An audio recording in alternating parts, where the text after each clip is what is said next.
What's up guys, and today we are at the biggest electrify event of the year, and we're going to look at stuff that isn't even released yet. Some exclusive stuff, some car stuff, some RC stuff, and some stuff. Welcome to Everything Electric.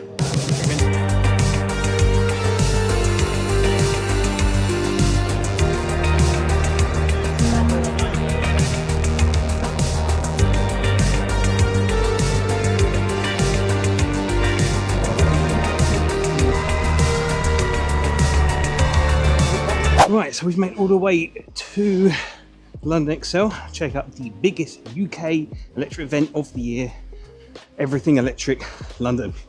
Let's see what's cooking. What's special about this one is I'm meeting up with an old friend I haven't seen in a while. Some of you guys might know him, UK legend, PEV wonder child, one of the founders of e-skate within the UK. Let's go meet him now. This is it.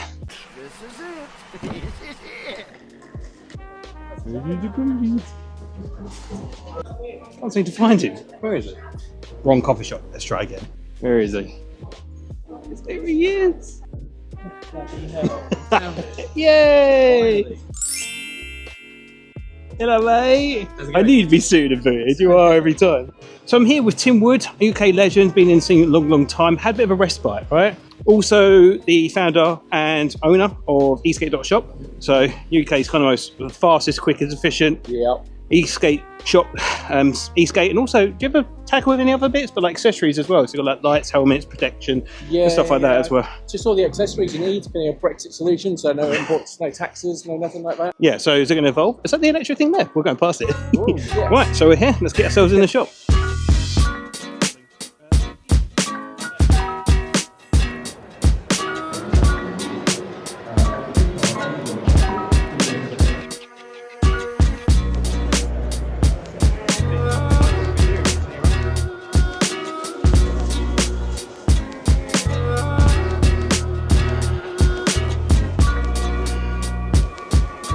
Enjoy your coffee, please, Paul. You've been working all day. Do you want to introduce yourself, your booth, and the cool stuff you're making?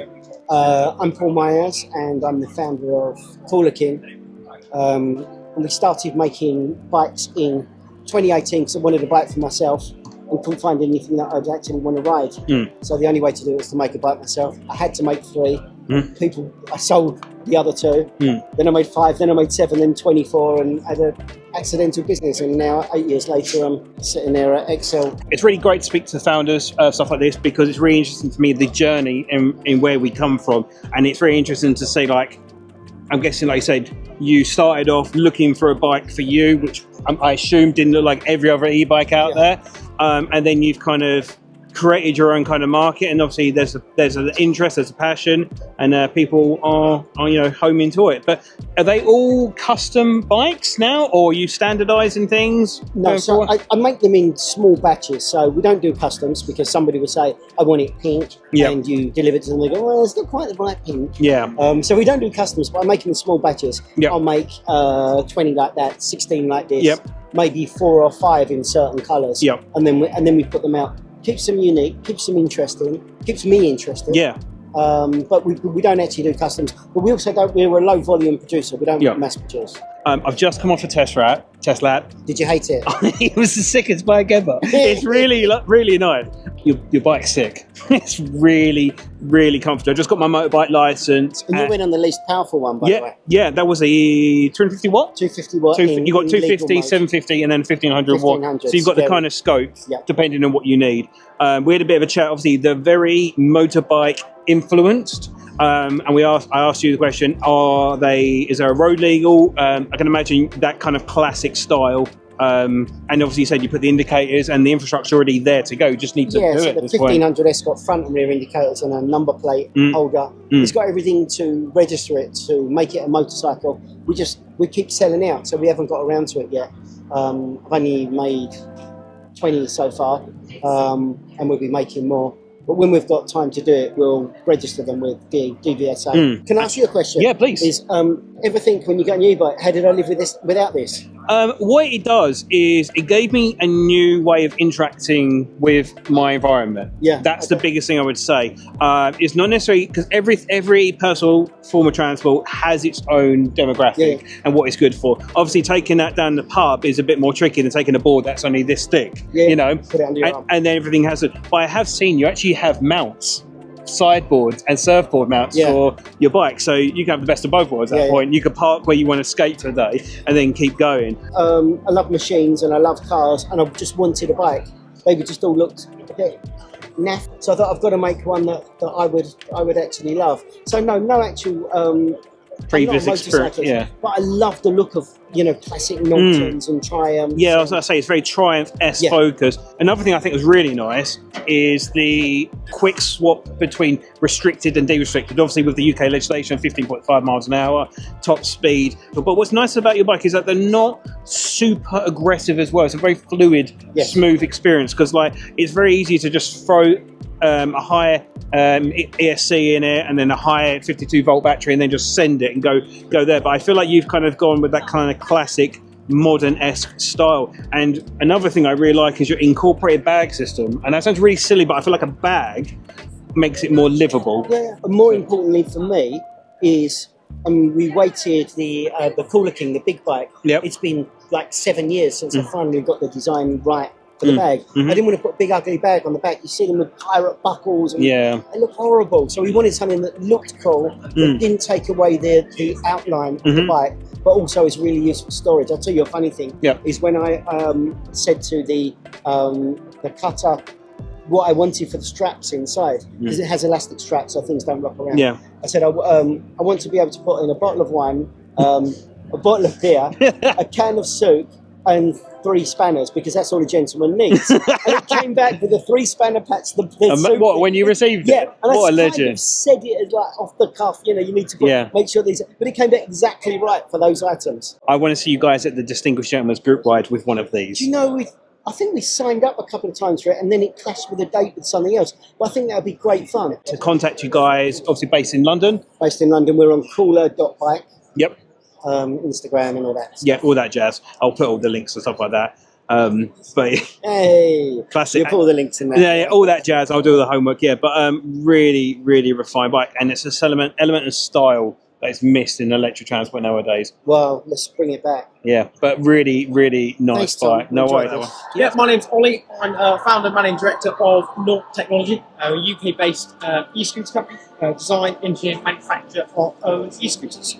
My biggest factor, it's not the power, speed, or anything range like that, is your hinge technology is super, super impressive. So do you want to expand a bit like some of the key features of your scooter? Is it a single scooter range or is there a few different options? Yeah, so at the minute it's a single scooter range. We originally started in the retail space, so we're selling a whole variety of products. And from that, we're frustrated and felt the consumer could have something much better, which is where Nought was designed. So it's designed sort of the urban commuter. It's an accessible price point, sub £1,000. But yes, touching on the hinge point, it's our own unique design, so we've got a pattern on that. It really brings the centre of gravity really low. So you can, really handle it nicely. It goes around the corners nicely. It's a real smooth ride. And cope with sort of the terrain it goes through. Because the main thing I noticed from my Tesla ride is the connection between here and here. On a lot of scooters, fundamentally, is missed, and there's almost like that kind of like luggage feeling of like I have it, but I don't have control as such. And having that hinge lower down with all that real estate, it makes so much more sense. We'll do a demonstration afterwards, but also showing you can also plant this thing vertically as well for storage as well.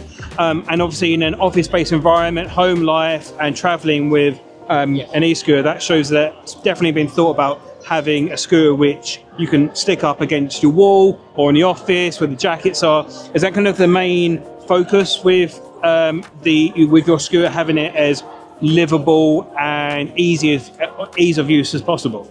Absolutely. With it, there's always a balancing act to how you design it. If you make it only compact and foldable, you sort of lose from that nice riding feel. Like I said, there's a lot of real estate down there. But it's mounted on a really solid piece of aluminium down there. And it folds down, the battery moves, so you can take that in and out if you like. So a hot swappable battery system as well? Absolutely, yes. So, you can either charge the scooter, plug into the scooter directly, or the same charger, just plug into the battery. So first initial thoughts of this scooter, it's actually really solid. And what's nice about I feel like I'm gliding. Oh! So what's nice about this scooter is it's been mainly focused on the commuter in mind. So the hinge mechanism isn't on the stem of the scooter, it's actually on the lower part, which means it's a very solid handlebar system. It's always been a problem for me with scooters being like janky and unresponsive. With these handlebars having a hinge at the lower part means that you've got that stability, which is really nice. And it's a very sleek, smooth design. With the indicators on the side, it's quite good. It's a very fluid system. I could get into this. I can imagine using this as a daily commuter, for sure. So in relation to like the hardware, in relation to specs, ranges and stuff like that, advertised speeds and range of your scooter, what are those? So yeah, start with speed. It's capable of up to 25 miles an hour. Yep. If regulation, certain jurisdiction requires some cap down. We've got a 500 watt motor in the rear, so you've got optimal for traction and handling. Yep. Front and rear brakes, drum, completely independent. And then we've got a 36 volt, 16 amp hour battery. Yep. All of what we've done is to try and meet any potential e-scooter regulations here in the UK. Yeah, because that's the balance between, like I said, when you said like 25 miles an hour top speed, it can up to 25. Like for example, I think people miss and go, oh, I want it to do stupid speed and all that stuff, which is fine. But in relation to this form factor, that's what you need, because obviously there's not a suspension system, but it's compact, it's sleek, and it's stealthy, right? So having it doing any more than that just wouldn't make sense with a form factor like this. So, and obviously with that, you've got to introduce weight, speed, and there's always a give and take. And I feel like the main focus is having a solid commuter scooter, indicators, hot swappable battery, solid hinge. Every minuscule detail has been focused on having that kind of commuter in mind, right? Yeah, absolutely. You know, typically people are doing it varies with the average, 3-4 mile journeys on that, and that's perfect. But if somebody wants, they can go longer, like I said, with the actual battery, they can go as far as they like. You know, we're here at the XL today. We're staying locally. Nice. We've left the van at the car park. We'll come back to that on Saturday. We're just nipping around back on these. Exactly. It makes so much sense, you know. Well, the thing is, accessibility is the main thing, and a lot of some of these scooters are default very aggressive off the line. It's very fluid at the acceleration and at the braking curve, which is really important, because it's all well to be able to go, but you need to be able to stop with confidence as well, and have that drum brake as well is really nice. But yeah, thank you very much for letting me try your scooter. Really appreciate it. All the best. Thank you. Check out this little RC car stand. Got these like little remote control cars. Some of you guys don't know, I've actually been training using an RC car on the channel, which I'll be releasing really soon, which will be riding simultaneously a board and e-skate at the same time. But yeah, this looks like a lot of fun, so I'm going to check out this little RC car stand.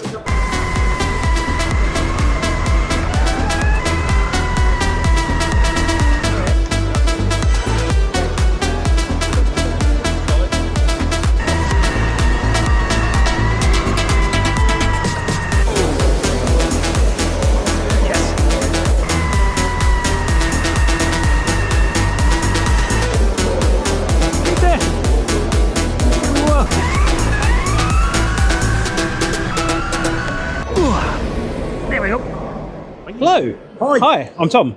Hi Tom, I'm Julian. Nice to meet you. Welcome to Morris Commercial. It's gorgeous, mate. My family have a rich heritage of classic cars. My dad's still got his original 1950s Beetle, his first car. He's had a revamp, so this is very much 1950s? Like VW Beetle. It's amazing to see how you've modernised and incorporated a classic infrastructure with modern technology. So please tell me about your amazing car. So, you may well know, certainly your father would. Back in the 50s, Morris built the J-type van. And that's what's prompted the design cues and the styling for this vehicle. Right. But this is new from the ground up. It's new from the ground up, so this is inspired but an original design. Absolutely. Shut reimagined. Up. It's gorgeous. Reimagined. Cool. So, I thought this was like a classic infrastructure that's been modernised, but this is ground up design. Ground up. So wow. We've done our own aluminium skateboard chassis. Right. And then on top of that, everything you see in pink or the off-white colour, the cream is carbon fibre. It's absolutely gorgeous. What I love about the electric side of things, you get so much more real estate inside for living spaces. So is this like kind of like a workman's horse, a weekend van, stuff like that? What we've done a collaboration with a company called Outlandish Campers.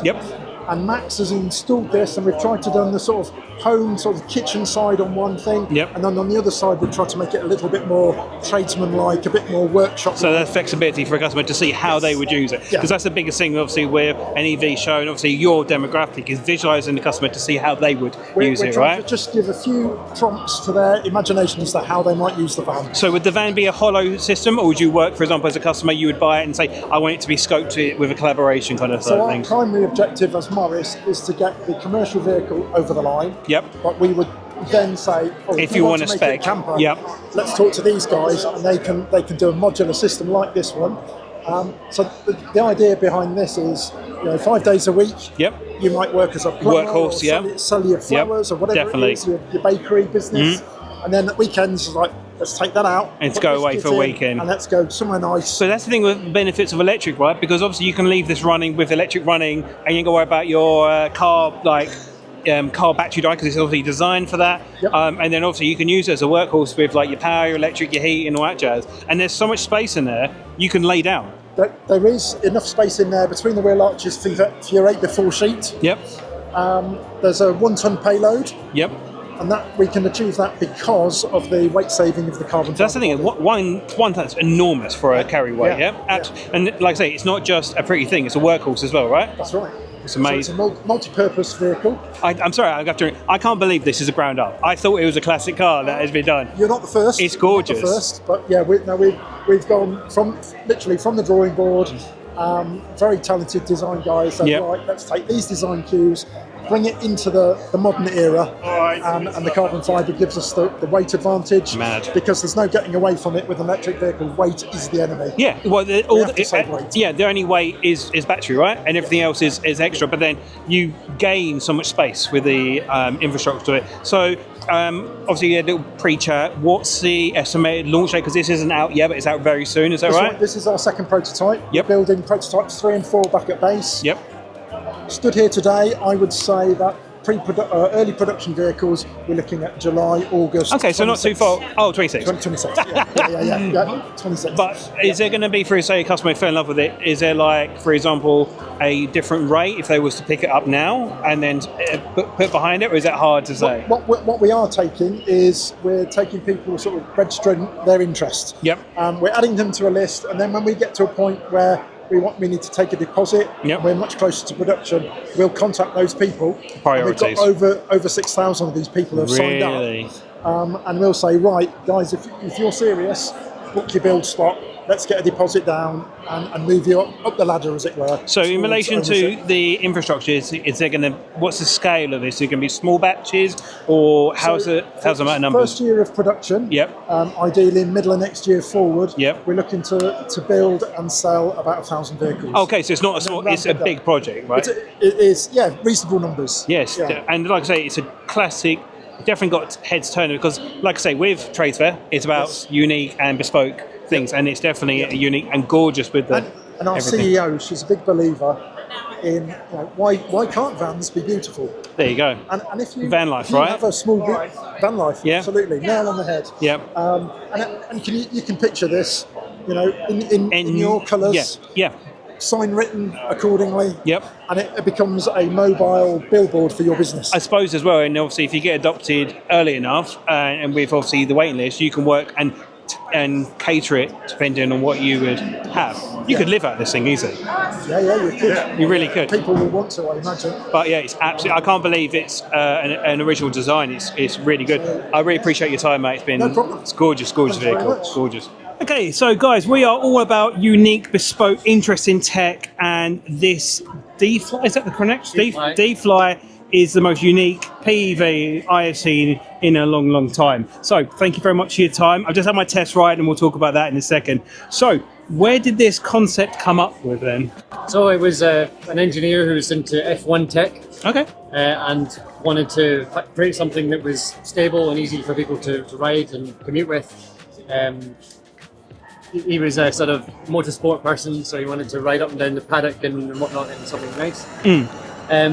And then from that original chassis development, we've then adapted the scooter in different ways for different markets, different uses. But would you even define this? I know it's got the handlebars as a scooter, but it's like a mountain board scooter hybrid. So it's kind of its own kind of realm. You call it a quadboard scooter, I guess. Quadboard, I think that's one of the best things I've kind of seen, because the benefit of having all your electronics in the stem of your board is that you get the whole quality of your deck, that all the flex, all that kind of ride feeling there. So how long have you guys been training for?